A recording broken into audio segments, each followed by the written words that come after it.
요즘 60대, 70대가 무너지는 데는 순서가 있어요. 건강이 먼저일 것 같죠? 아니에요. 돈이 먼저일 것 같죠? 그것도 아니에요. 제일 먼저 무너지는 건 따로 있어요. 그리고 그게 무너지면 돈이 새고요.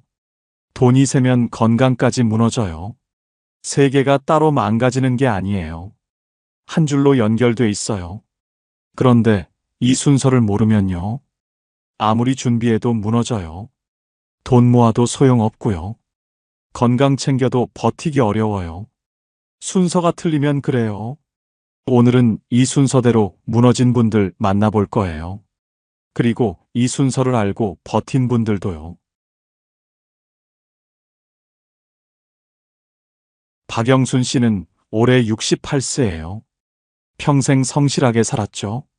남편이랑 둘이 작은 가게 하다가 65세에 정리하고 은퇴했어요. 은퇴하고 나서는 조용히 지냈어요. 아침에 공원 산책하고요. 점심 먹고 TV 보고요. 저녁에는 남편이랑 동네 한 바퀴 돌았거든요. 건강도 괜찮은 편이었어요. 큰 병 없이 잘 지냈습니다. 병원 갈 일도 거의 없었어요. 문제는 작년 가을에 시작됐어요. 속이 좀 불편하더라고요. 소화가 잘 안 되고 밥 먹으면 더부룩한 거예요. 처음엔 대수롭지 않게 생각했어요. 그냥 나이 들면 그런가 보다. 며칠 지나면 괜찮아지겠지. 그런데 한 달이 지나도 안 나았어요.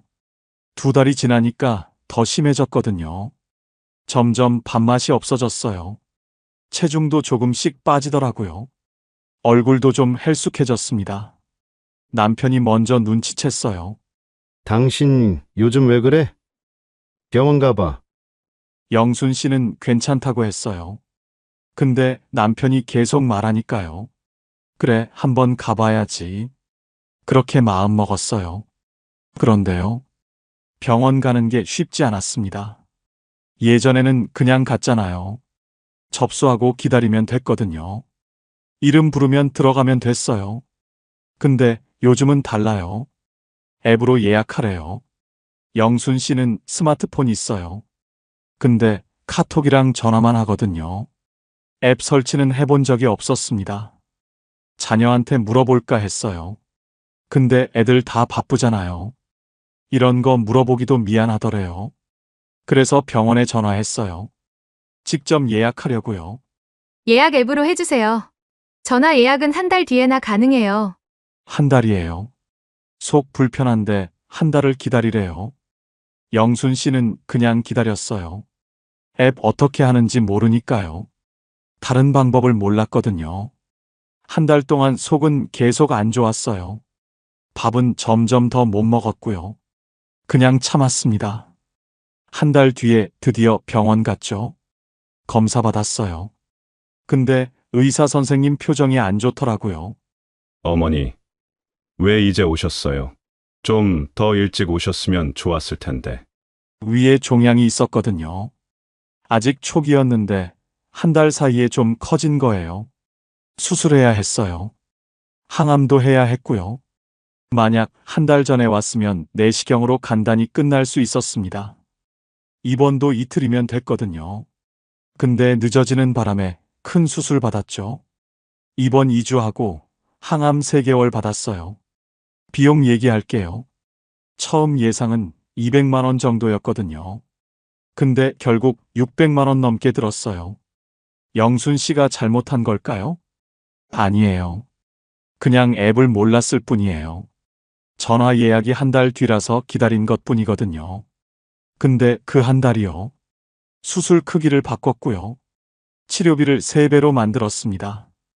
영순 씨는 나중에 이렇게 말했어요. 내가 아파서 이렇게 된 줄 알았어. 근데 아니더라고. 병원을 못 가서 이렇게 된 거야. 이게 요즘 노후가 무너지는 첫 번째 이유예요. 병이 먼저가 아니거든요. 세상이랑 연결이 끊기는 게 먼저입니다. 이번엔 김종수 씨 이야기예요.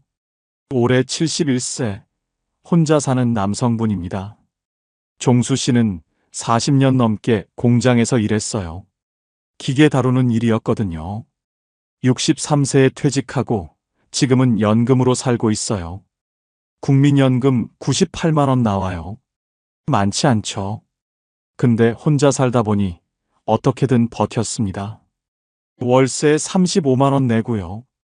공과금 내고 밥 해 먹으면 빠듯하긴 해도 지낼만 했어요. 가끔 모자라면 적금 조금씩 깨서 썼거든요. 그렇게 몇 년을 지냈어요. 문제는 종수 씨가 뭘 몰랐냐면요. 받을 수 있는 돈이 더 있었다는 거예요. 작년에 동네 복지관 갔다가 알게 됐습니다. 거기서 복지 상담을 받았거든요. 상담사가 물었어요. 어르신, 통신비 감면 받고 계세요? 통신비요? 그게 뭔데요? 종수 씨는 처음 듣는 얘기였어요. 기초연금 받는 65세 이상이면요. 통신비 월 1만 1천 원까지 감면받을 수 있거든요. 근데 통신사에 직접 신청해야 해요. 안 하면 그냥 전액 내는 겁니다. 종수 씨는 6년 동안 몰랐어요. 1만 1천 원 곱하기 72개월이면요. 약 80만 원이에요. 그것만이 아니었습니다. 상담사가 또 물었어요. 난방비 지원은요? 에너지 바우처 신청하셨어요? 그건 또 뭔데요? 기초생활수급자나 차상위계층 중에 65세 이상이면요. 겨울마다 난방비 지원받을 수 있어요. 근데 이것도 매년 신청해야 하거든요. 종수 씨는 해당이 안 됐지만요. 다른 건 해당됐습니다. 어르신, 주거급여는요? 주거급여요? 종수 씨는 월세 35만 원 내고 있었거든요. 소득 기준 맞으면 주거급여로 월 15만 원 정도 받을 수 있었어요. 근데 이것도 신청을 안 해서 못 받고 있었습니다. 상담사가 한숨을 쉬더래요. 어르신, 이런 거 다 복지로 앱에 나와요. 복지로요? 네, 받을 수 있는 복지 서비스 다 알려줘요. 종수 씨는 그런 앱이 있는 줄도 몰랐어요. 상담사가 보여줬습니다. 복지로 앱 깔면요. 맞춤형 급여 안내라는 게 있어요. 거기 들어가면 받을 가능성이 있는 서비스를 보여주거든요. 근데 문제가 있었어요.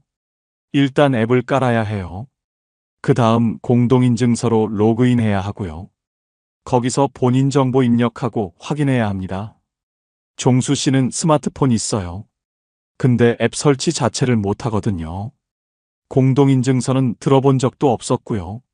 상담사가 도와줘서 그날 다 신청했어요. 통신비 감면도 하고요. 주거급여도 신청했습니다. 근데 종수 씨는 그날 집에 가면서 계산해 봤어요. 통신비 6년이면 80만 원. 주거급여 몇 년이면 수백만 원.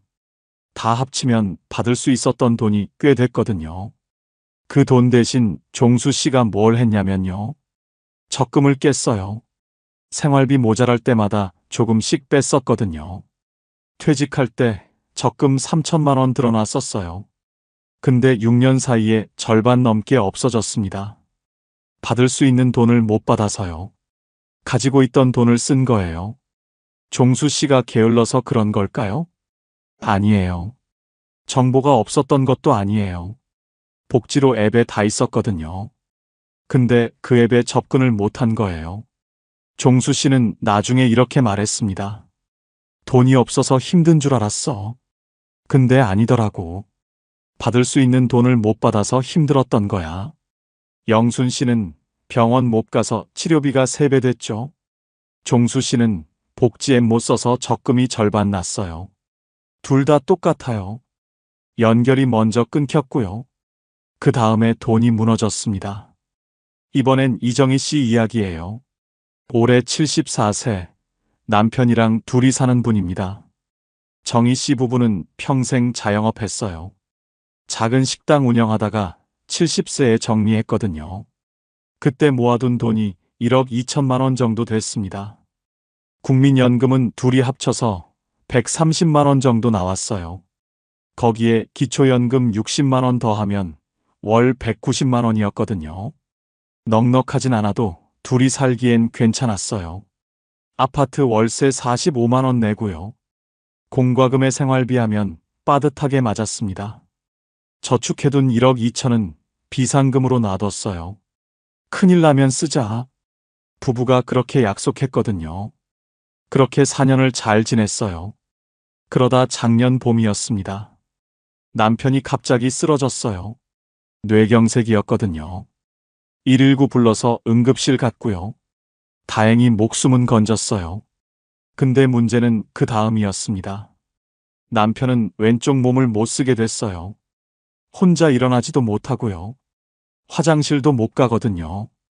병원에서 말했어요. 재활치료 오래 받으셔야 해요. 요양병원 가시는 게 좋겠습니다. 정희 씨는 그날부터 요양병원 알아봤어요. 근데 가격을 듣고 놀랐습니다. 요양병원비가 월 150만 원이었거든요. 간병인까지 쓰면 250만 원이에요. 정희 씨는 간병인 안 쓰기로 했어요. 본인이 직접 간병하면 되니까요. 그래도 150만 원은 내야 했습니다. 월 수입이 190만 원인데 병원비가 150만 원이에요. 남는 돈 40만 원으로 월세 45만 원을 내야 하는 거예요. 계산이 안 맞았습니다. 결국 저축을 깼어요. 매달 50만 원씩 뺐었거든요. 그런데 그것만이 아니었어요. 정희 씨가 매일 요양병원 갔다 오니까요. 교통비가 나가더라고요. 버스비, 택시비, 밥값까지 하면 월 30만 원은 더 들었어요. 그리고 남편 기저귀값, 물티슈값, 이런 것도 있었거든요. 병원에서 안 주는 건 다 사야 했습니다. 한 달 생활비를 다시 계산해 봤어요. 병원비 150만 원, 월세 45만 원, 교통비랑 잡비 30만 원, 최소한의 생활비 40만 원. 합치면 265만 원이었습니다. 수입은 190만 원이니까 매달 75만 원씩 마이너스였어요. 정희 씨는 1년을 버텼어요. 75만 원 곱하기 12개월이면 900만 원이에요. 거기에 초기 병원비, 검사비, 이런저런 비용 더하면요. 1년 만에 1,500만 원 넘게 나갔습니다. 1억 2천만 원 있던 저축이요. 1년 만에 1억 원 아래로 떨어졌어요. 정희 씨는 밤마다 계산기를 두드렸어요.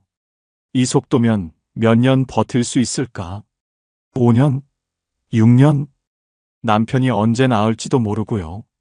본인 건강도 점점 안 좋아지는데요. 돈이 줄어드는 게 눈에 보이니까 잠이 안 오더래요. 정혜 씨가 뭘 잘못한 걸까요? 저축을 적게 해서?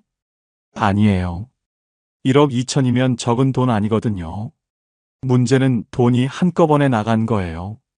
매달 75만 원씩 새는데요. 그걸 막을 방법이 없었던 거예요. 준비가 안 돼 있었거든요. 정희 씨는 나중에 이렇게 말했습니다. 돈은 있었어.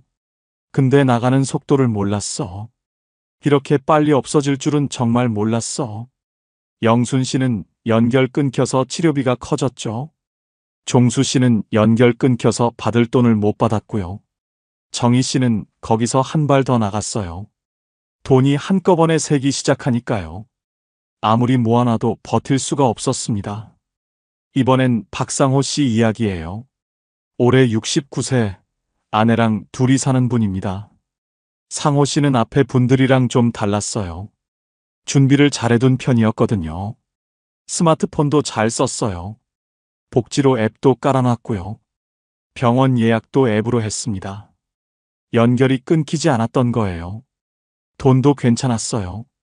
30년 다니던 회사에서 퇴직하고요. 퇴직금이랑 저축 합쳐서 2억 가까이 있었거든요. 국민연금도 월 150만 원 나왔습니다. 아내랑 둘이 계획도 세웠어요. 70대까지는 여행 다니고 80대부터 조심하자. 그렇게 얘기했거든요. 상호 씨는 자신 있었어요. 건강도 나쁘지 않았고요. 운동도 가끔 했으니까요. 문제는 작년 겨울에 생겼습니다. 아침에 일어나서 화장실 가는데요. 바닥이 미끄러웠어요. 전날 아내가 물 청소를 했거든요. 발이 미끄러지면서 넘어졌어요. 엉덩이를 바닥에 세게 부딪혔습니다. 순간 엄청 아팠어요. 근데 참을 만하더래요. 좀 있으면 괜찮아지겠지. 그렇게 생각했어요. 근데 일어나려는데 못 일어나는 거예요. 다리에 힘이 안 들어갔거든요. 119 불렀습니다. 병원 가서 검사하니까요. 고관절 골절이었어요. 의사가 말했어요. 수술하셔야 합니다. 나이가 있으셔서 회복이 오래 걸릴 수 있어요. 수술은 잘 됐어요. 근데 문제는 그 다음이었습니다. 재활을 해야 하는데요. 상호 씨가 의욕이 없더래요. 아파서 못하겠어. 내일 할게. 그러다 보니 재활 시기를 놓쳤어요. 한 달이 지나고 두 달이 지났는데요. 걷는 게 점점 더 힘들어졌거든요. 근육이 빠지니까 다리가 안 받쳐주는 거예요. 결국 지팡이 없이는 못 걷게 됐습니다. 집에서 생활이 어려워졌어요. 화장실 가는 것도 힘들고요. 계단은 아예 못 내려갔거든요. 아내 혼자 감당이 안 됐어요. 결국 요양원 얘기가 나왔습니다. 상호 씨는 펑펑 울었대요. 내가 왜 여기까지 왔나? 낙상 한 번에 이렇게 되다니. 지금 상호 씨는 요양원에 있어요. 아내가 매일 면회 오고요. 재활 치료받고 있지만 회복이 더디다고 합니다. 상호 씨가 뭘 잘못한 걸까요? 연결은 잘 돼 있었어요. 돈도 충분했고요. 계획도 있었습니다. 근데 딱 하나 빠졌던 거예요. 몸이 갑자기 무너질 수 있다는 거요. 낙상 한 번이에요. 겨우 한 번 넘어진 거예요. 근데 그게 모든 걸 바꿔놨습니다. 통계가 있어요. 65세 이상 낙상 사고 중에서요. 고관절 골절되면 1년 내 사망률이 20%가 넘어요. 살아도 절반 이상이 예전처럼 못 걷습니다. 상호 씨는 나중에 이렇게 말했어요. 건강이 제일 중요한 건 알았어. 근데 지키는 방법을 몰랐어. 운동 가끔 하는 게 아니었더라고. 영순 씨는 연결이 끊겨서 무너졌죠. 종수 씨는 연결이 끊겨서 돈을 못 받았고요. 정희 씨는 돈이 한꺼번에 새면서 무너졌어요. 상호 씨는 다 됐었어요. 연결도 되고 돈도 있었는데요. 건강이 한 번에 무너지니까 다 소용없었습니다. 이번엔 조금 다른 이야기예요. 최영자 씨와 남편 이야기입니다. 영자 씨는 올해 72세예요. 남편은 75세고요. 둘이 아파트에서 살고 있어요. 이 부부도 다른 분들이랑 상황이 비슷했어요. 남편이 다니던 회사에서 62세에 퇴직했고요. 퇴직금이랑 저축 합쳐서 1억 5천만 원 정도 있었거든요. 국민연금은 둘이 합쳐서 160만 원 정도 나왔어요. 재산이 많진 않아서 기초연금도 일부 받을 수 있었거든요. 그래서 한 달에 200만 원 조금 넘는 수준으로 생활하고 있었습니다. 근데 이 부부는 지금까지 괜찮아요. 5년째 안정적으로 살고 있거든요. 저축도 거의 안 깨고 버티고 있습니다. 뭐가 달랐을까요? 영자 씨 부부는 퇴직하고 나서 동네 복지관에 다녔어요. 거기서 스마트폰 교육을 받았거든요. 처음엔 귀찮았대요. 이 나이에 무슨 스마트폰이야? 남편이 그랬다고 해요. 근데 영자 씨가 끌고 갔어요. 같이 배우자. 나중에 필요할 거야. 그렇게 6개월 동안 복지관 다녔습니다. 카카오톡 보내는 것부터 시작했어요. 그 다음 앱 설치하는 법 배웠고요. 병원 예약 앱, 복지로 앱, 은행 앱까지 배웠거든요. 처음엔 어려웠어요. 근데 한 번 배우니까 되더래요. 지금은 남편도 혼자서 다 해요. 그게 첫 번째였어요. 세상이랑 연결을 안 끄는 거예요. 두 번째는 돈이었습니다. 영자 씨 부부는 퇴직하고 나서 통장을 3개로 나눴어요. 복지관에서 노후 재무 교육 들었을 때 배운 거거든요. 첫 번째 통장은 생활비예요. 매달 쓰는 돈만 넣어두는 거예요. 월세, 공과금, 식비 이런 거요. 두 번째 통장은 의료비예요. 1년에 쓸 병원비를 미리 빼놓는 거예요. 검진비, 약가, 예상 못한 치료비까지 여기서 쓰거든요. 세 번째 통장은 비상금이에요. 큰일 날 때만 쓰는 돈이에요. 이건 웬만하면 안 건드리기로 했습니다. 이렇게 나눠 놓으니까 좋더래요. 돈이 어디서 나가는지 보이거든요. 한꺼번에 새는 걸 막을 수 있었어요. 그리고 복지로 앱에서 받을 수 있는 거 다 확인했어요. 통신비 감면 신청했고요. 남편은 경로 우대로 지하철 무료고요. 보청기 살 때 지원금 받는 것도 앱에서 알았습니다. 영자 씨가 계산해 봤어요. 이것저것 신청 안 했으면 1년에 100만 원은 더 나갔을 거래요. 그게 두 번째였어요. 돈이 한꺼번에 새지 않게 막은 거예요. 세 번째는 건강이었습니다. 영자 씨 부부는 아침마다 동네 공원에 가요. 거기서 같이 걷거든요. 비 오는 날 빼고는 매일 30분씩 걸어요. 그리고 복지관에서 낙상 예방 운동도 배웠어요. 균형 잡는 운동이에요. 한 발로 서기, 의자 잡고 앉았다 일어나기, 이런 거요. 영자 씨가 그러더래요. 운동 열심히 해서 건강해지려는 게 아니야. 안 넘어지려고 하는 거야. 상호 씨처럼 낙상 한 번에 무너지면 끝이니까요. 그걸 막으려고 매일 하는 거래요. 그게 세 번째였어요. 건강이 갑자기 무너지지 않게 관리한 거예요. 영자 씨 부부가 특별히 돈이 많았던 건 아니에요. 다른 분들이랑 비슷했어요. 근데 5년째 버티고 있어요. 저축도 거의 그대로고요. 건강도 아직 괜찮습니다. 뭐가 달랐냐면요. 순서를 알았던 거예요.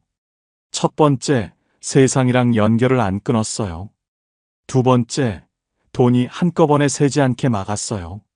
세 번째, 건강이 갑자기 무너지지 않게 관리했어요.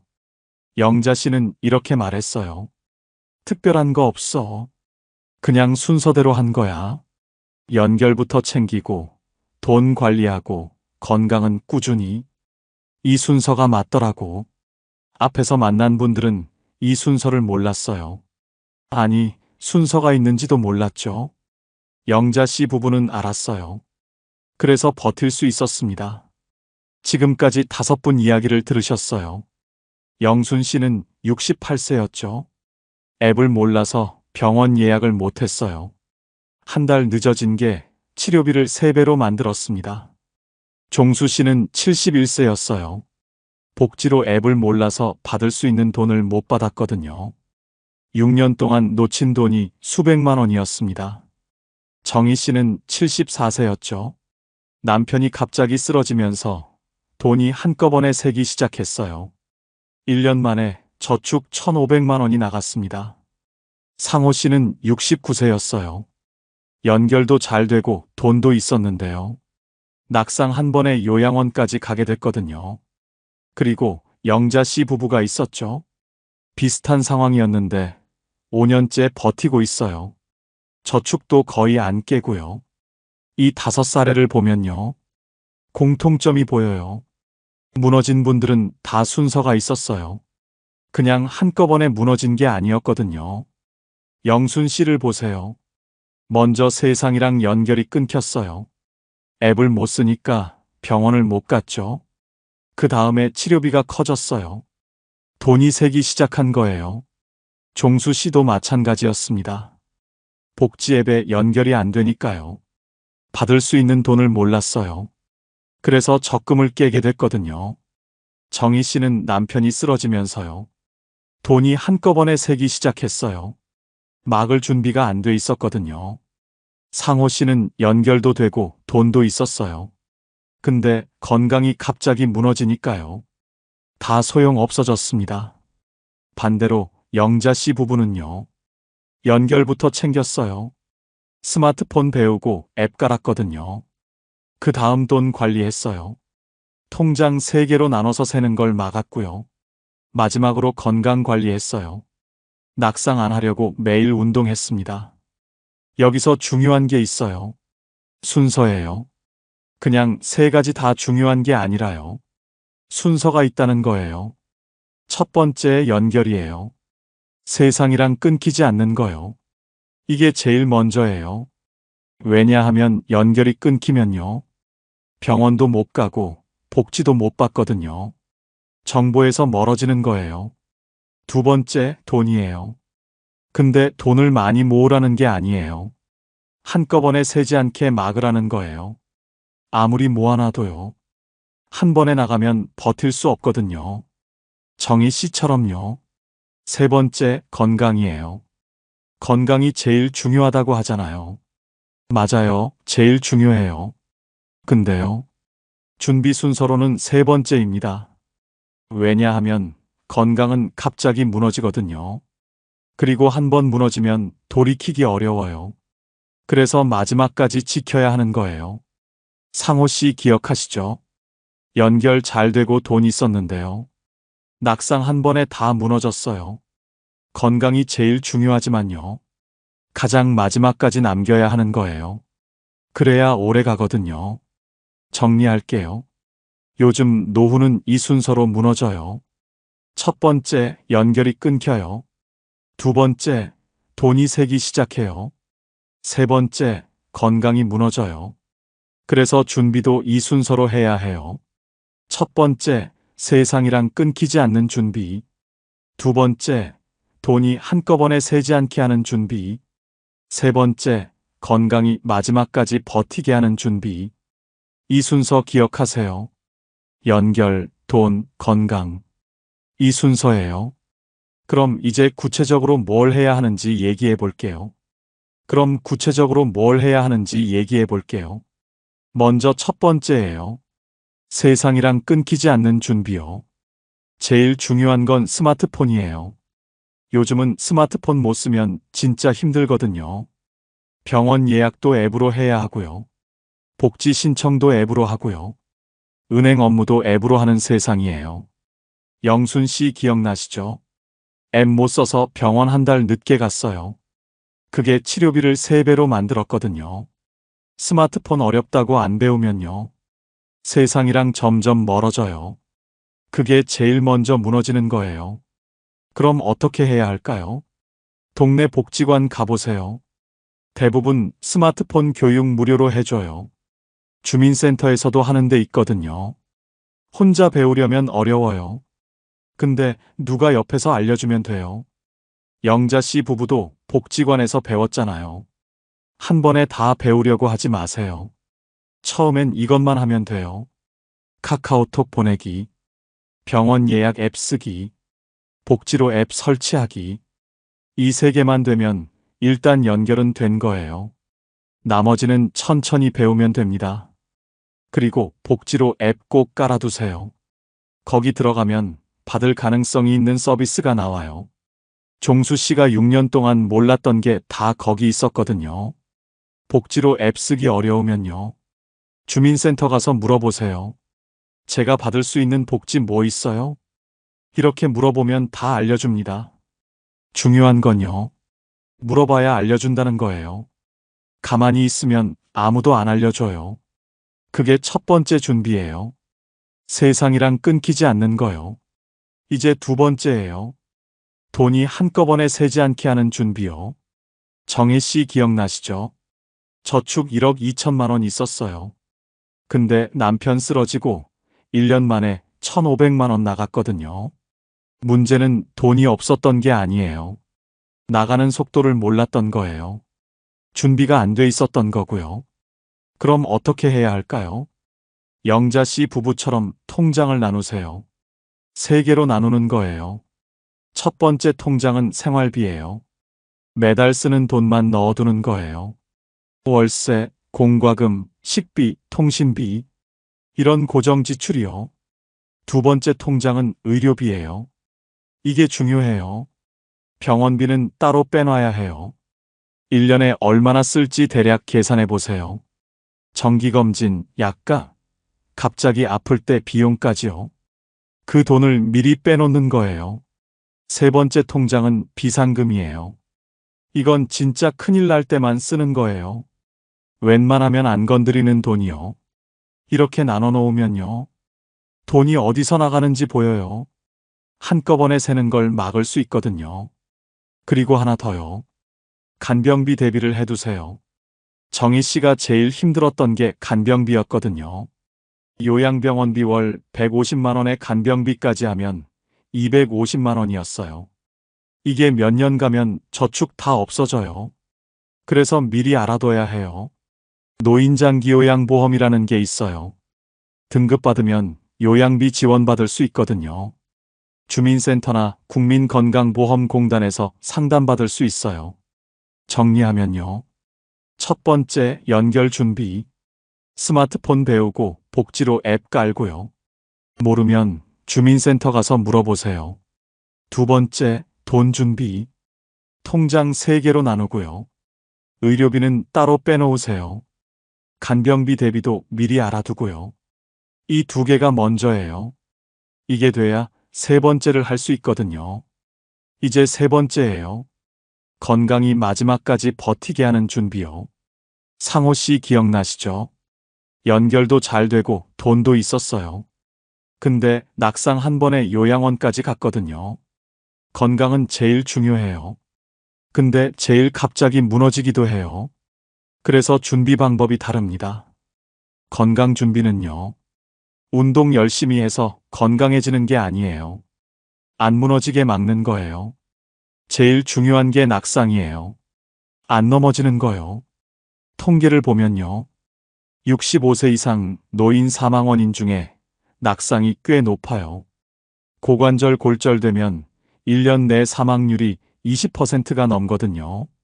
살아도 절반 이상이 예전처럼 못 걸어요. 상호 씨처럼요.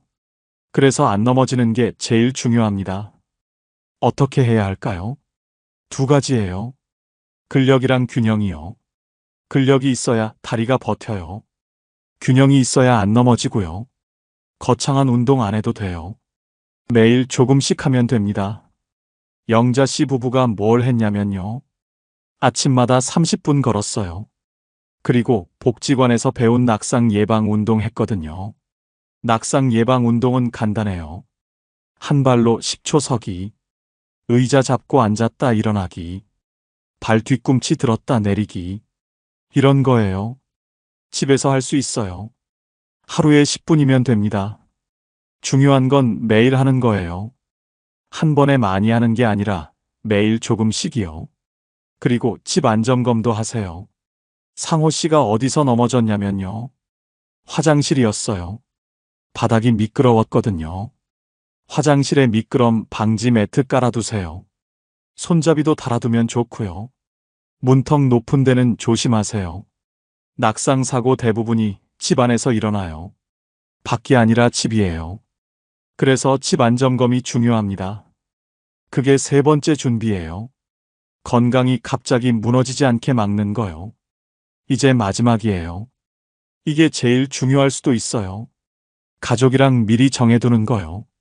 나중엔 누가 돌볼 건지, 비용은 누가 낼 건지, 어디서 살 건지, 이런 거 미리 안 정해두면요. 나중에 반드시 싸워요. 진짜예요. 주변에서 많이 봤을 거예요. 부모님 아프시면 자녀들끼리 싸우는 거요. 내가 모셔라. 왜 나만 해야 해? 돈은 누가 낼 건데? 이런 얘기 나오면 가족 사이가 멀어져요. 부모님은 더 힘들어지고요. 그래서 미리 정해둬야 해요. 힘들 때 정하려면 싸우거든요. 괜찮을 때 정해야 합니다.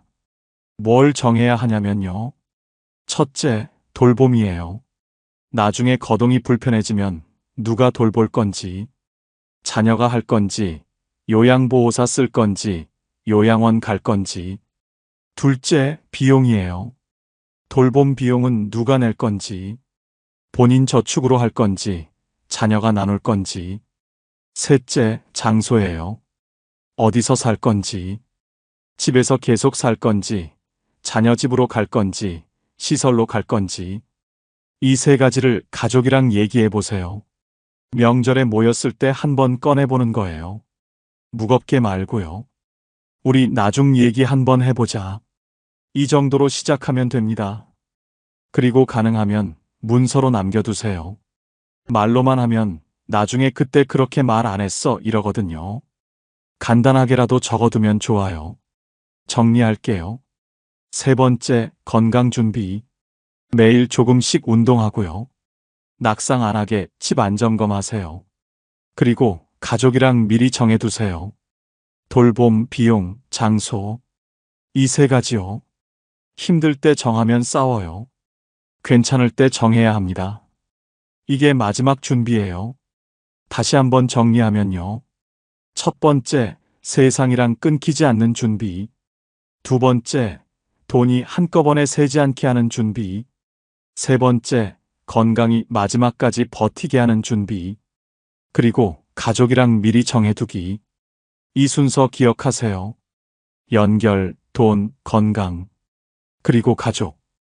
요즘 노후는 한꺼번에 무너지지 않아요. 순서가 있거든요. 먼저 세상이랑 연결이 끊겨요. 그러면 병원도 못 가고 복지도 못 받아요. 정보에서 멀어지는 거예요. 그 다음 돈이 새기 시작해요. 치료비가 커지고 받을 돈은 못 받고요. 저축이 줄어들기 시작합니다. 마지막으로 건강이 무너져요. 한번 무너지면 돌이키기 어렵거든요. 그래서 준비도 이 순서로 해야 해요. 첫 번째, 세상이랑 끊기지 않는 준비. 스마트폰 배우고 복지로 앱 깔아두세요. 모르면 주민센터 가서 물어보면 됩니다. 두 번째, 돈이 한꺼번에 새지 않게 하는 준비. 통장 나눠서 관리하고요. 의료비는 따로 빼놓으세요. 세 번째, 건강이 마지막까지 버티게 하는 준비. 매일 조금씩 운동하고요. 낙상 안 하게 집 안점검하세요. 그리고 가족이랑 미리 정해두세요. 돌봄, 비용, 장소. 힘들 때 정하면 싸워요. 괜찮을 때 정해야 합니다. 늙는 건 피할 수 없어요. 누구나 나이 들거든요. 근데 무너지는 순서는 바꿀 수 있어요. 준비하면 됩니다. 연결, 돈, 건강. 이 순서 기억하세요. 오늘 영상이 도움이 되셨다면요. 주변에 부모님 계신 분들께 공유해 주세요. 혼자 사시는 어르신께 보내드려도 좋고요. 구독이랑 좋아요도 눌러주시면 감사하겠습니다. 그럼 다음 영상에서 뵐게요.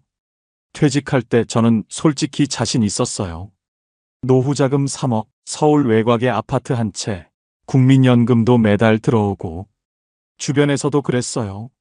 형은 준비 잘했네. 부럽다. 저도 그렇게 생각했거든요. 그런데요. 은퇴하고 3년 지난 지금, 저는 왜 이렇게 불안할까요? 통장에 돈이 있는데, 집도 있는데, 연금도 나오는데, 이상하게 쓸 돈이 없어요. 병원 한 번 가려면 망설여지고, 아내한테 외식하자는 말도 잘 안 나와요. 3억이면 충분하다고 생각했는데, 정말 충분한 걸까요? 아니면 제가 뭔가 잘못 계산한 걸까요? 오늘은 저처럼 겉보기엔 준비된 것 같은데 막상 살아보니 불안한 분들께 제 3년의 경험을 솔직하게 말씀드리려 해요. 저는 62살에 퇴직했어요. 35년 다닌 회사였거든요. 마지막 날 사무실 정리하면서 이상하게 후련했어요. 슬프거나 허전하기보다는 이제 진짜 내 시간이다 싶었달까요? 책상 서랍 정리하는데 오래된 명함들이 나오더라고요. 언제 받았는지도 기억 안 나는 것들. 그거 하나하나 버리면서 아, 이제 진짜 끝이구나 싶었어요. 35년이면 긴 시간이잖아요. 새벽 6시에 나가서 밤 9시, 10시에 들어오고 주말에도 전화 받고 출근하고 아이들 어릴 때 얼굴도 제대로 못 봤어요. 그렇게 버텨온 거거든요. 가족 먹여 살리려고, 애들 대학 보내려고, 노후 준비하려고. 퇴직금 정산받던 날 인사팀에서 서류 건네주면서 그러더라고요. 부장님, 고생 많으셨습니다. 그 말 듣는데 갑자기 뭉클하더라고요. 근데 눈물은 안 났어요. 그냥 드디어 끝났다 싶은 마음이 더 컸어요. 퇴직금 정산받고 그동안 모아둔 거 합치니까 노후 자금이 딱 3억이 됐어요. 서울 외곽에 아파트 한 채 있고 국민연금은 만 65세부터 받기로 했으니까 3년만 버티면 연금도 나오고 솔직히 그때 저는 생각했어요. 나 꽤 잘 준비한 거 아닌가? 주변에 보면 퇴직금 몇 천만 원 받고 끝인 분들도 많거든요. 연금 가입 안 해서 받을 게 없다는 분도 있고, 집도 전세 사시는 분들 많잖아요. 그분들한테는 미안한 말이지만 저는 그래도 낫다고 생각했어요. 퇴직하고 한 달쯤 됐을 때 고등학교 동창 모임이 있었어요. 오랜만에 만난 친구들이랑 소주 한잔 하면서 자연스럽게 퇴직 얘기가 나왔거든요. 제 상황 얘기했더니 한 친구가 그러더라고요. 야, 너는 걱정 없겠다. 3억에 집에 연금까지. 뭐가 불안해? 다른 친구도 맞장구 쳤어요. 그래, 너는 잘 준비했어. 부럽다, 진짜. 그 말 듣고 저도 그랬어요. 그러게, 나는 좀 낫지? 우쭐했다기보다는 그동안 고생한 게 헛되지 않았구나 싶었어요. 35년 버틴 보람이 있구나 싶었달까요? 그때는 진심으로 그렇게 믿었거든요. 집에 와서 아내한테도 큰 소리 쳤어요. 당신, 이제 고생 끝이야. 여행도 다니고 맛있는 것도 먹고 살자. 아내가 웃으면서 그랬어요. 그래, 당신 고생했어. 이제 좀 쉬어. 그 말이 그렇게 고맙더라고요. 내가 35년 동안 새벽에 나가서 밤에 들어오는 동안 아내도 혼자 집안일 다 하고 애들 키우고 그 고생을 이제 보상해 줄 수 있겠구나 싶었어요. 퇴직 첫 달, 저는 정말 행복했어요. 아침에 알람 없이 일어나도 되고, 낮에 동네 공원 산책해도 되고, 오후에 아내랑 카페 가서 커피 한잔 해도 되고, 평일 낮에 마트 가는 게 그렇게 신기하더라고요. 아, 세상에 이런 시간이 있었구나. 이게 노후구나. 이게 은퇴구나. 드디어 내 삶을 사는 기분이었어요. 그때 저는 나름대로 계산도 해봤거든요. 3억이면 한 달에 150만 원씩 써도 20년은 가잖아요. 거기에 연금까지 더해지면 월 200만 원 넘게 쓸 수 있는 거예요. 노부부가 200만 원이면 충분하지 않나요? 사치 안 부리고 크게 쓸 일 없이 살면 되는 거잖아요. 그래서 저는 불안하지 않았어요. 진짜로 불안하지 않았어요. 퇴직 첫 해, 저는 제가 준비된 사람이라고 믿었어요. 남들보다 낫다고 생각했고, 이 정도면 노후 걱정 없다고 생각했고, 아내한테 떳떳했어요. 근데요, 그 자신감이 오래가지 않았어요. 1년쯤 지나니까 뭔가 이상한 느낌이 들기 시작했거든요. 분명히 아껴 쓴다고 썼는데 통장 잔고가 생각보다 빨리 줄어들고 있었어요. 퇴직하고 1년쯤 됐을 때였어요. 어느 날 저녁에 통장 정리를 하다가 이상한 걸 발견했거든요. 노후자금 3억에서 1년 만에 3,500만 원 가까이 빠져 있었어요. 이게 뭐지? 저는 월 150만 원 쓸 생각이었거든요. 그러면 1년에 1,800만 원이잖아요. 근데 거의 2배가 나간 거예요. 내가 뭘 이렇게 썼지? 저는 분명히 큰 돈 쓴 적 없거든요. 여행도 안 갔고, 큰 가전제품 산 것도 없고, 차를 바꾼 것도 아니고. 그런데 왜 이렇게 많이 빠졌을까? 저는 진짜 이해가 안 됐어요. 그날 밤에 잠이 안 오더라고요. 침대에 누워서 천장 보면서 내가 뭘 그렇게 썼나 계속 생각했어요. 다음 날 아침에 카드 명세서랑 통장 내역을 쭉 뽑아봤어요. 한 줄 한 줄 형광펜으로 체크하면서 어디에 돈이 나갔는지 정리했거든요. 그랬더니 보이더라고요. 제가 몰랐던 것들이. 일단 고정비가 생각보다 많았어요. 관리비 월 18만 원, 보험료 45만 원, 통신비 15만 원, 차량 유지비 30만 원. 이것만 합쳐도 월 100만 원이 넘더라고요. 근데 진짜 문제는 이게 아니었어요. 퇴직하고 나니까 시간이 많잖아요. 그러니까 자연스럽게 친구들을 자주 만나게 됐어요. 고등학교 동창 모임, 회사 선후배 모임, 동네 아는 형들 모임. 한 달에 서너 번은 만났던 것 같아요. 만나면 뭐 하겠어요? 밥 먹고 술 한잔 하는 거죠. 한 번에 5만 원, 7만 원씩 나가는 거예요. 가끔 제가 쏠 때도 있잖아요. 오늘은 내가 낼게 하면 10만 원, 15만 원 훌쩍 나가는 거예요. 그리고 등산을 시작했거든요. 퇴직하고 건강 챙기려고 일주일에 한두 번씩 산에 갔어요. 등산 자체는 돈이 안 드는데 문제는 끝나고 나서예요. 산에서 내려오면 다들 배고프잖아요. 막걸리 한잔 하자 그러면 산 밑에 식당 가서 파전에 막걸리, 도토리묵에 두부김치 한 번에 4만 원, 5만 원씩 나가는 거예요. 일주일에 2번이면 한 달에 8번이잖아요. 등산 후 식사비만 월 30만 원이 넘더라고요. 낚시도 다시 시작했어요. 젊을 때 좋아했는데 바빠서 못 갔거든요. 퇴직하고 시간 나니까 다시 가게 됐어요. 근데 낚시가 돈이 꽤 들어요. 낚싯대 새로 사고, 미끼 사고, 기름값에 통행료에. 바다 낚시 한 번 가면 10만 원은 나가더라고요. 그리고 제일 예상 못한 게 경조사비였어요. 퇴직 첫 해에 지인 부모님 상이 4번 있었고, 조카 결혼, 동창 아들 결혼, 후배 딸 결혼까지 한 번에 10만 원, 20만 원, 큰 건 30만 원씩 1년 모으니까 경조사비만 250만 원이 넘더라고요. 아내한테 말했어요. 여보, 우리 생각보다 돈이 많이 나갔어. 월 150 쓸 줄 알았는데 거의 300 가까이 나간 것 같아. 아내가 한숨을 쉬면서 그러더라고요. 당신이 매일 나가서 그런 거 아니야?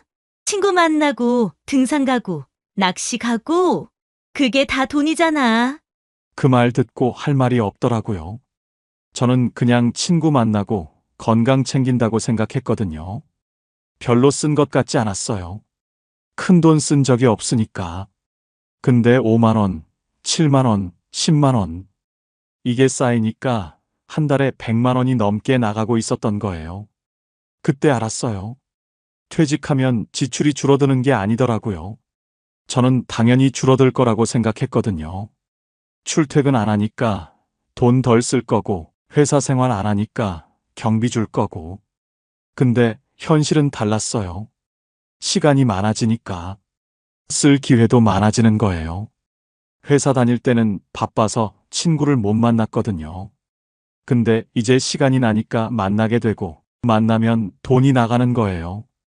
제일 당황스러웠던 건 내가 이걸 전혀 몰랐다는 거예요. 35년 동안 가장으로 살면서 돈 관리 나름 한다고 했거든요. 근데 정작 은퇴하고 나니까 내 돈이 어디로 새는지도 모르고 있었던 거예요. 그때 처음으로 불안해졌어요. 이 속도로 나가면 3억이 얼마나 갈까? 단순하게 계산해 봤어요. 1년에 3,500만 원이면 10년이면 3억 5천이잖아요. 연금 받아도 이 속도면 70대 되기 전에 바닥이 보일 수도 있겠다 싶었어요. 저는 그날 밤에 또 잠이 안 왔어요.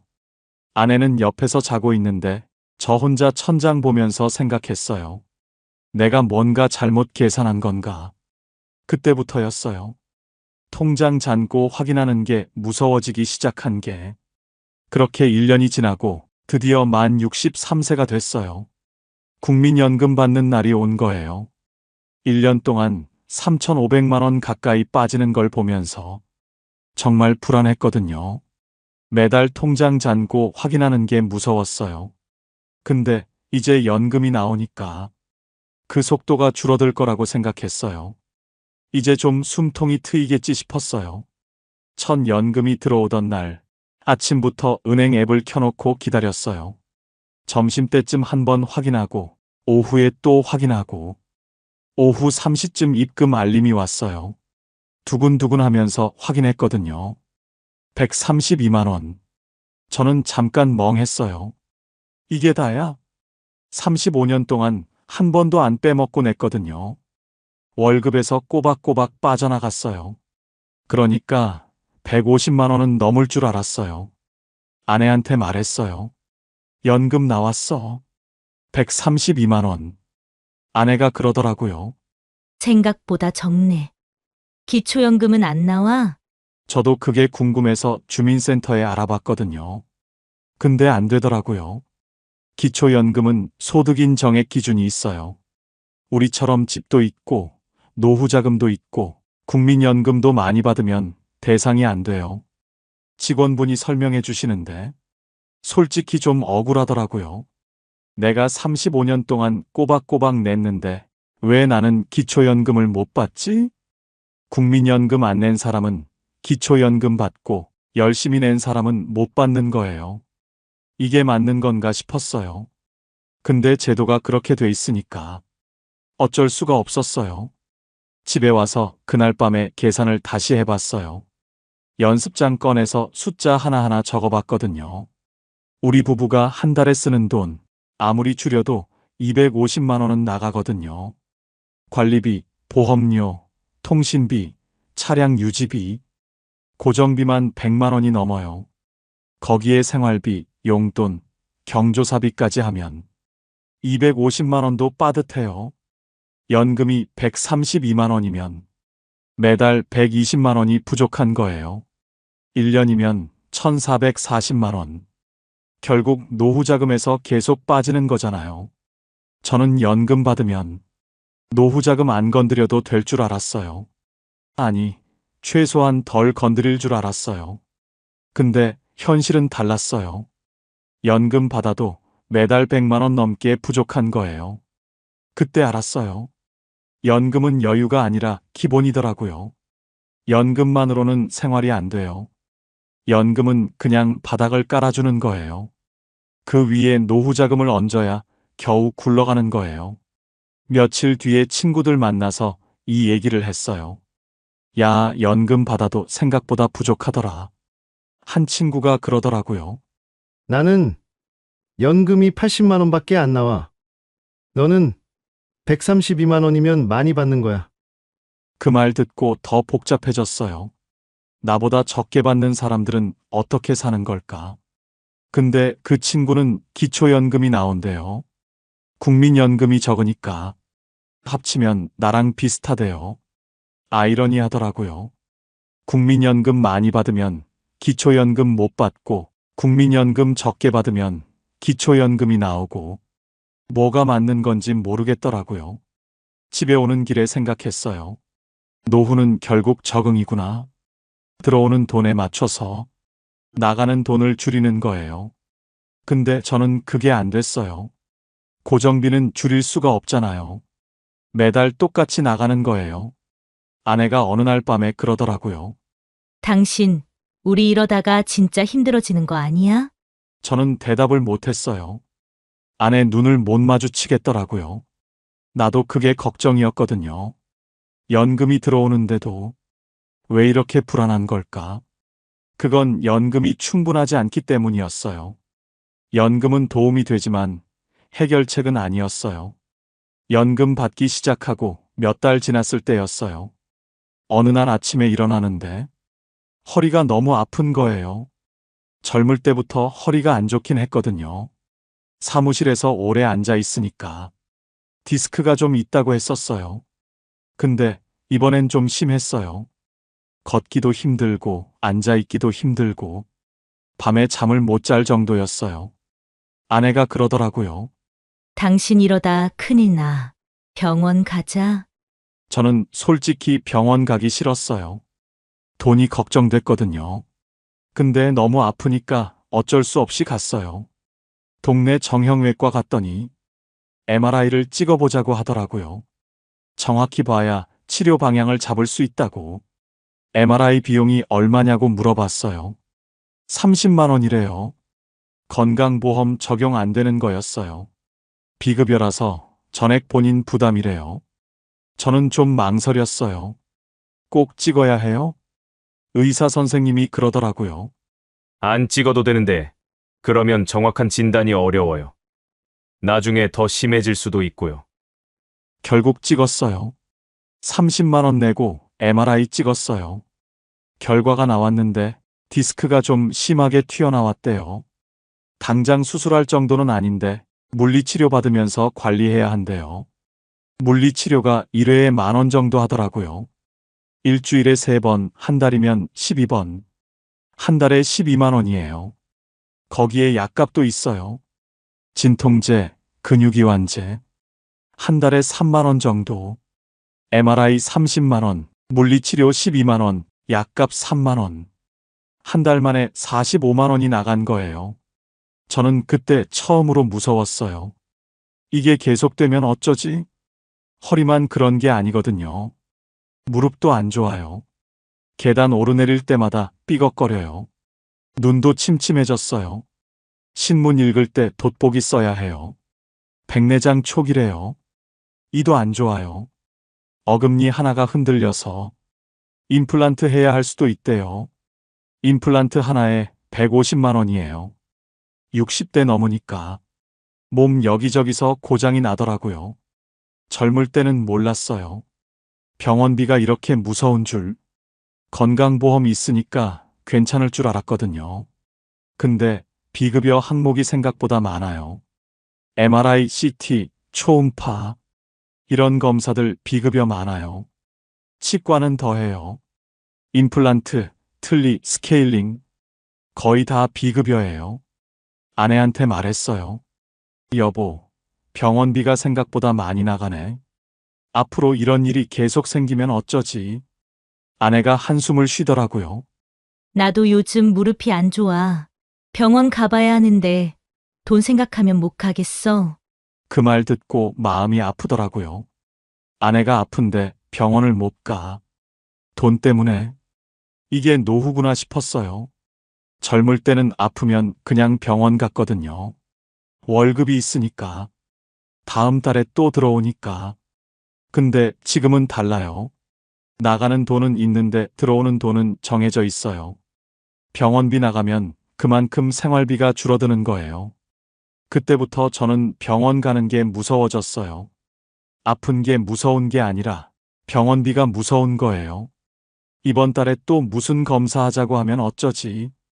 갑자기 수술해야 한다고 하면 어쩌지? 밤에 그런 생각하면 잠이 안 오더라고요. 노후자금 3억 있다고 안심했는데 병원비 몇 번 나가니까 그 돈이 아무것도 아닌 것처럼 느껴졌어요. 어느 날 TV를 보는데 뉴스에서 이런 말이 나오더라고요. 하우스 푸어. 집은 있는데 가난한 사람. 자산은 있는데 쓸 돈이 없는 사람. 저는 그 말이 딱 제 얘기 같았어요. 생각해보면 저도 그렇거든요. 서울 외곽에 아파트 한 채 있어요. 시세로 따지면 5억은 넘어요. 근데 그게 뭔 소용이에요? 통장에 현금이 없는데 집은 그냥 거기 있는 거예요. 매달 관리비만 나가고 재산세 나올 때마다 돈 빠지고 자산이 아니라 짐처럼 느껴질 때도 있어요. 아내가 한 번은 그러더라고요. 당신 우리 집 팔고 작은 데로 갈까? 저도 생각 안 해본 건 아니에요. 5억짜리 집 팔아서 3억짜리로 옮기면 2억이 생기잖아요. 그러면 노후 자금이 늘어나니까 좀 여유가 생길 것 같았어요. 근데 막상 생각해 보니까 쉬운 문제가 아니더라고요. 일단 이 동네에서 30년을 살았어요. 아이들 키우고 친구들 사귀고 단골 병원도 있고 단골 미용실도 있고 아내는 여기서 동네 친구들이랑 매일 만나요. 이 나이에 새로운 동네 가서 처음부터 다시 시작하는 게 쉽지 않아요. 그리고 작은 집으로 옮기면 이사비에 복비에 취등록세 한 번 이사하는데 몇 천만 원이 나가요. 2억 남는 게 아니라 1억 5천도 안 남을 수 있어요. 아이들도 반대했어요. 큰아들이 그러더라고요. 아버지, 그 집에서 계속 사세요. 굳이 이제 와서 이사하시게요? 그 말도 맞아요. 근데 아들은 모르는 거예요. 우리가 매달 얼마나 빠듯하게 사는지.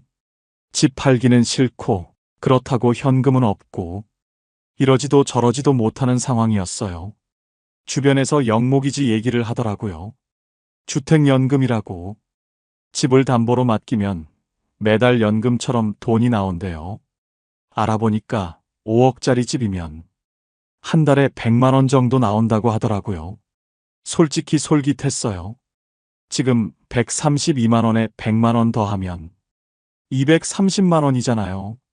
그러면 생활이 좀 나아질 것 같았어요. 근데 아내가 반대했어요. 그거 하면 나중에 집이 은행 거 되는 거잖아. 아이들한테 물려줄 것도 없어지는 거야. 그 말도 맞았어요. 우리 세대는 집이라도 물려줘야 한다는 생각이 있잖아요. 그게 부모로서 마지막 도리라고 생각했거든요. 근데 곰곰이 생각해 봤어요. 아이들한테 집 물려주려고 우리가 지금 이렇게 쪼들리며 사는 게 맞나? 아직 결론은 못 냈어요. 주택연금 할지 말지. 그냥 답답한 거예요. 집이 있는데 왜 이렇게 가난한 기분이 드는 건지. 친구들 만나서 이 얘기했더니 한 친구가 그러더라고요. 야, 나도 똑같아. 아파트 있는데 통장에 돈이 없어. 집값은 올랐는데 내 생활은 그대로야. 다들 비슷하더라고요.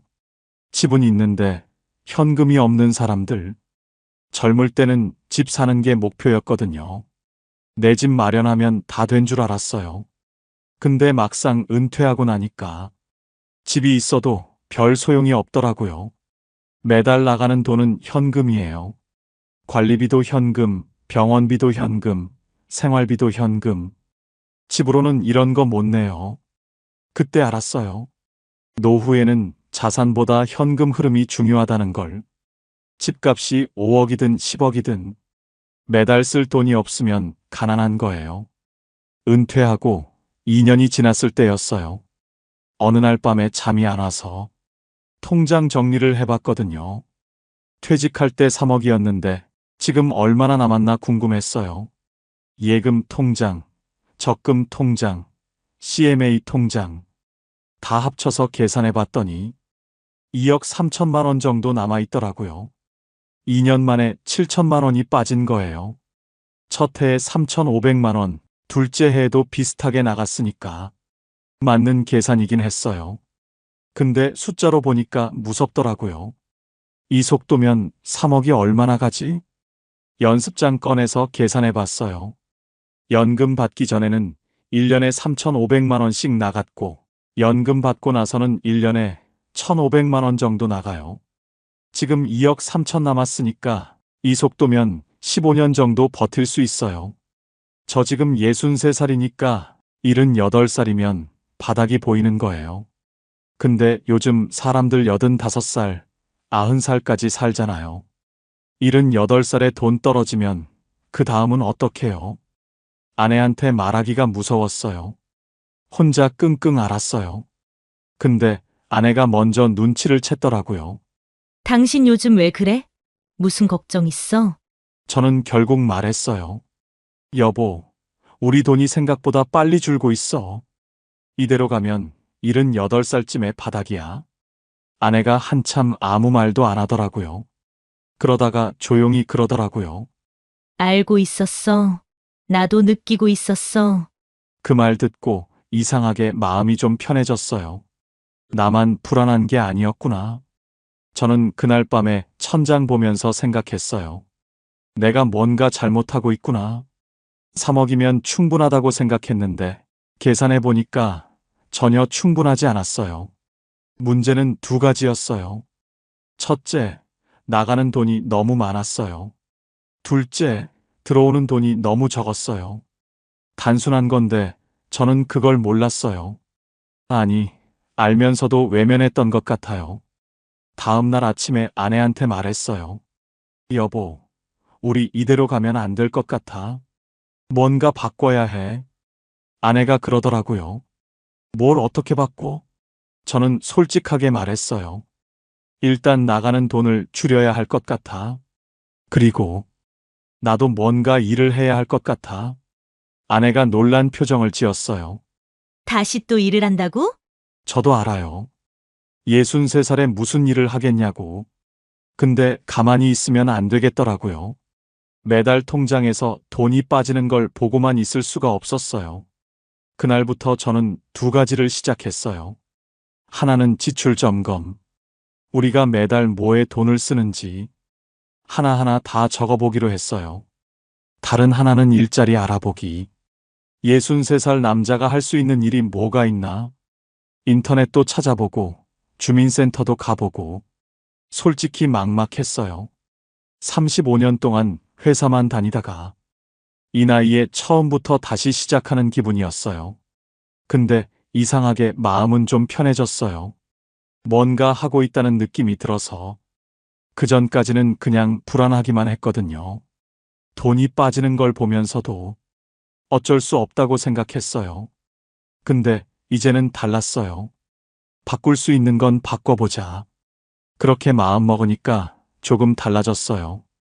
아내도 그러더라고요. 당신 요즘 표정이 좀 나아진 것 같아. 맞아요. 뭔가 방향이 보이니까 그전보다는 덜 무섭더라고요. 3억이 충분하지 않다는 걸 알았을 때 처음엔 절망스러웠어요. 근데 지금은 생각이 달라졌어요. 모르고 있었으면 더 무서웠을 거예요. 알았으니까 대비를 할 수 있는 거예요. 문제는 문제를 아는 것부터 시작이더라고요. 제일 먼저 한 건 지출 점검이었어요. 한 달 동안 나가는 돈을 항목별로 다 적어봤거든요. 관리비, 보험료, 통신비, 차량 유지비, 식비, 외식비, 경조사비, 용돈.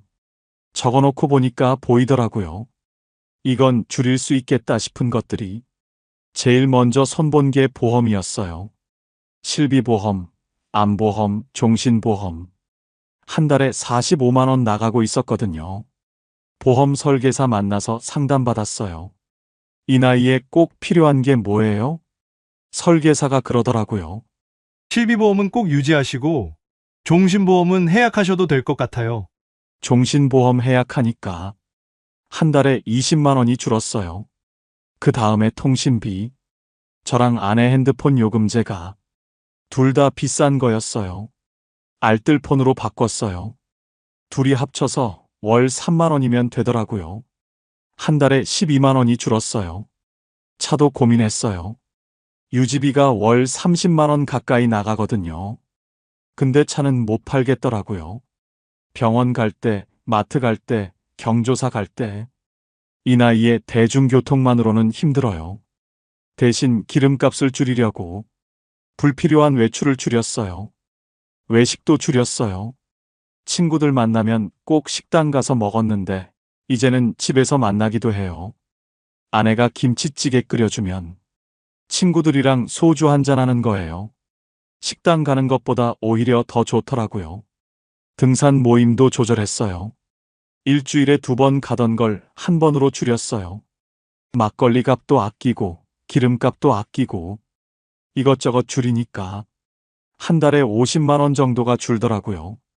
250만 원 쓰던 게 200만 원이 된 거예요. 연금 132만 원 받으면 부족한 게 70만 원 정도로 줄어든 거예요. 근데 저는 여기서 멈추기 싫었어요. 부족한 70만 원도 메꾸고 싶었어요. 그래서 일자리를 알아봤어요. 사실 주변 보면 다들 이래요. 60대라고 쉬는 사람 별로 없어요. 경비하는 친구도 있고, 마트에서 일하는 형도 있고, 주말마다 대리운전 뛰는 후배도 있어요. 요즘 60대가 어디 늙은이에요. 이래야 먹고 사는 거예요. 주민센터 가서 시니어 일자리 상담받고, 인터넷에서 노인 일자리 사업도 찾아보고, 그러다가 하나 찾았어요. 아파트 단지 관리 보조일이었어요.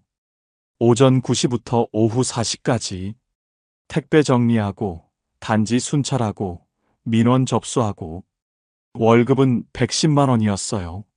많은 돈은 아니에요. 근데 없는 것보다 훨씬 나아요.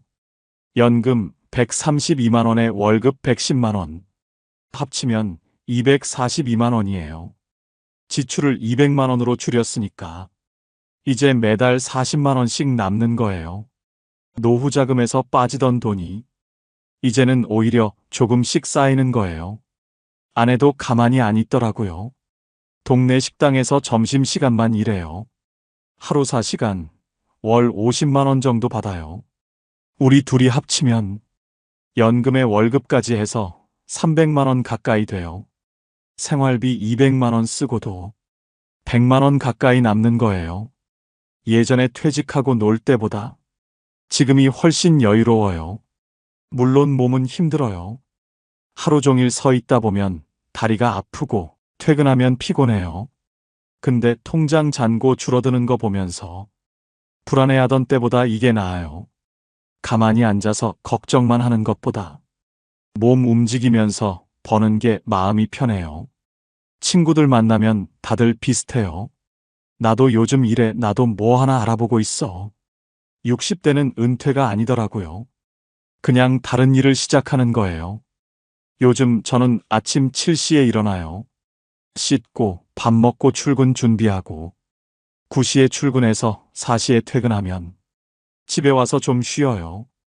아내도 점심일 끝나고 들어오면 둘이 저녁 먹고 산책해요. 별거 아닌 일상인데 이게 참 좋더라고요. 퇴직하고 처음 1년은 정말 힘들었어요. 돈은 빠져나가는데 뭘 해야 할지 모르겠고 불안하고 답답하고 밤에 잠도 잘 못 잤어요. 이러다 진짜 큰일 나는 거 아닌가. 그 생각이 머리에서 안 떠나더라고요. 근데 지금은 달라졌어요. 통장 잔고 확인하는 게 안 무서워요. 매달 조금씩 쌓이는 걸 보면 오히려 뿌듯해요.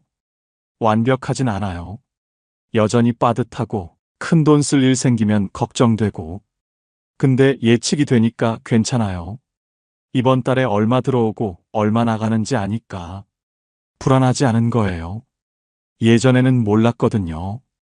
돈이 어디로 새는지도 모르고 앞으로 얼마나 버틸 수 있는지도 모르고 그 모름이 제일 무서운 거였어요. 지금은 알아요.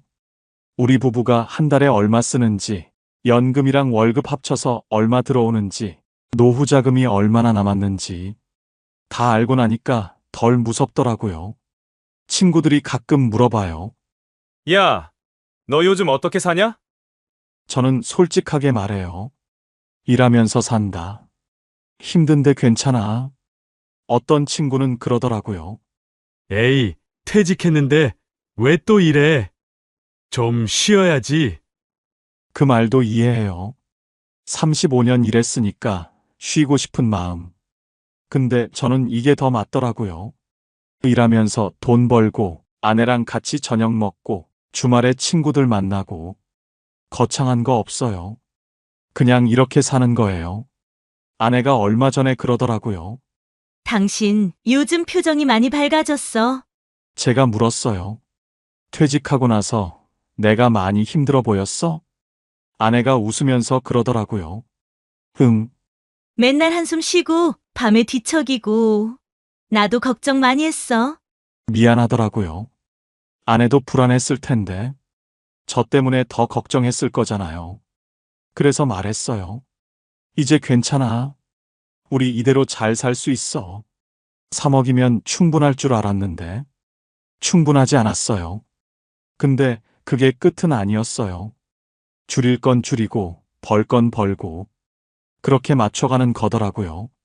노후가 불안한 건 돈이 없어서가 아니에요. 돈이 어떻게 흘러가는지 모르기 때문이에요. 흐름을 알면 불안이 줄어요. 완벽하지 않아도 괜찮아요. 예측할 수 있으면 버틸 수 있어요. 저는 지금 그렇게 살고 있어요. 노후 자금 3억, 집 한 채, 연금까지. 저는 충분하다고 생각했어요. 근데 막상 살아보니까 달랐어요. 돈은 생각보다 빨리 빠져나가고, 연금은 생각보다 적고, 병원비는 생각보다 많이 들고, 겉으로 보기엔 준비된 것 같은데, 막상 속은 불안했어요. 근데 지금은 괜찮아요. 달라진 건 딱 두 가지예요. 나가는 돈을 줄였고, 들어오는 돈을 만들었어요.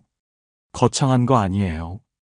보험 정리하고, 통신비 줄이고, 외식 줄이고, 모임 조절하고, 그리고 할 수 있는 일을 찾아서 했어요. 아내도 같이 일하고요. 완벽하진 않아요. 여전히 빠듯하고, 큰 돈 쓸 일 생기면 걱정되고, 근데 이제는 예측이 돼요. 이번 달에 얼마 들어오고 얼마 나가는지 아니까. 그전처럼 막막하지 않아요. 노후가 불안한 건 돈이 없어서가 아니에요. 내 돈이 어떻게 흘러가는지 모르기 때문이에요. 3억이 충분한지 아닌지, 그건 사람마다 달라요. 중요한 건 숫자가 아니라 흐름이에요. 들어오는 돈과 나가는 돈. 이 균형을 맞추면 불안이 줄어요. 오늘 이야기가 저처럼 불안하신 분들께 조금이라도 도움이 됐으면 좋겠어요. 혹시 도움이 되셨다면 주변에 비슷한 고민 있으신 분들께 공유해 주시면 감사하겠습니다. 봄날 이야기였습니다. 감사합니다.